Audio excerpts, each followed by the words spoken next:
আলাইকুম সাহেব। জি ওয়ালাইকুম আসসালাম। সাহেব, ওই যে আপনার বাসায় রহিম নামে একটা পোলা কাম করে না, ও আমার জামাই। ওনার কয়েকদিন ধরে অসুস্থ আছে, তাই কামে আইতে পারতেছে না। আচ্ছা ঠিক আছে। শুনেন না সাহেব, ও তো অসুস্থের কারণে কাম করতে পারতেছে না, তার বদলে আমি কাম করবো। কি বলছেন, আপনি সকল কাজ পারেন? হ সাহেব, আমি সব কাজ পারি। আচ্ছা ঠিক আছে, ভিতরে আসুন।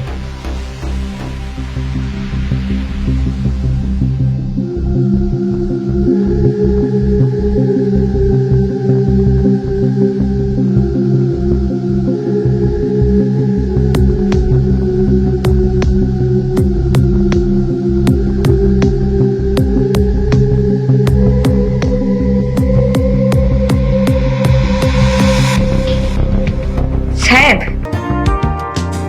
আমি বাসার সব কাজ করে লাইছি।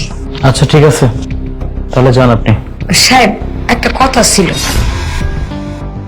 আমি না কালকে কাজে আইতে পারবো না, আমার জামাইরে লয়ে একটু হসপিটালে যাবো। কিন্তু আপনি কোনো চিন্তা করবেন না, আমি আমার ছোট মায়া ডাইরেক্ট কামে পাঠাই দিব। না না না, আপনার ছোট মেয়েকে কাজে পাঠাতে হবে না। আপনি একটা কাজ করবেন, যতদিন না পর্যন্ত রহিম সুস্থ না হয় ততদিন আপনার আসতে হবে না, ঠিক আছে? আপনি যান তাহলে। সাহেব, এটা আপনি কি কইতেছেন? আপনি আমার কামের থেকে বাই করে দিতেছেন, আপনি অন্য কাউরে নিবেন? এই কাজটা করেন না সাহেব, আমার তো এই কামটাই ভরসা, এই কামটা দিয়ে তোমার পেট চলে। আপনি এই কাজটা করেন না সাহেব। আমি কি একটাবারের জন্য বলেছি যে আমি অন্য কাউকে নিচ্ছি? বলিনি তো। আর তাছাড়া যেহেতু সমস্যায় আছেন, আপনার হাজবেন্ড অসুস্থ, আপনার বাচ্চাকে দিয়ে কেন কাজ করাতে যাবেন বলুন? শুনুন, অসুস্থ হোক, তারপর ওকে নিয়ে এসেন। আচ্ছা একটা কথা বলুন তো, আপনি কি চান আপনি বা আপনার হাজবেন্ড যেভাবে কষ্ট করেছেন বা মানুষের বাড়িতে কাজ করেছেন, আপনার সন্তানটাও ঠিক একইভাবে কাজ করুক? আপনার সন্তানকে কি পড়াশোনা করান? হ সাহেব, আমার মেয়ে স্কুলে পড়ে। পড়াশোনা করাচ্ছেন, তাহলে তাকে দিয়ে কেন কাজ করাবেন বলুন তো?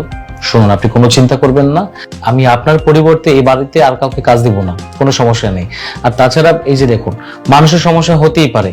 আমি একটু উইক, তাই বাসায় বসে আমার অফিসের কাজগুলো শেষ করছি। আর আপনি আপনার স্বামীকে সুস্থ করুন, যতদিন না পর্যন্ত সুস্থ হয় আপনার আসতে হবে না। আর যদি খরচপাতি কিছু দরকার পড়ে আপনি আমাকে জানাবেন, ঠিক আছে? সাহেব, আপনি আসলেই অনেক ভালো মানুষ।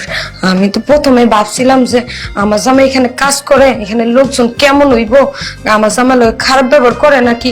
কিন্তু এখন আমি কাম করে বুঝছি যে আপনি অনেক ভালো মানুষ। যে মানুষটা মানুষের বিপদ আপদ বুঝে, মানুষের সাহায্য করে, সেই মানুষটার মন সত্যিই অনেক সুন্দর। আল্লাহ আপনার অনেক ভালো করুক। আচ্ছা সাহেব, আজকে আমি আসি তাহলে।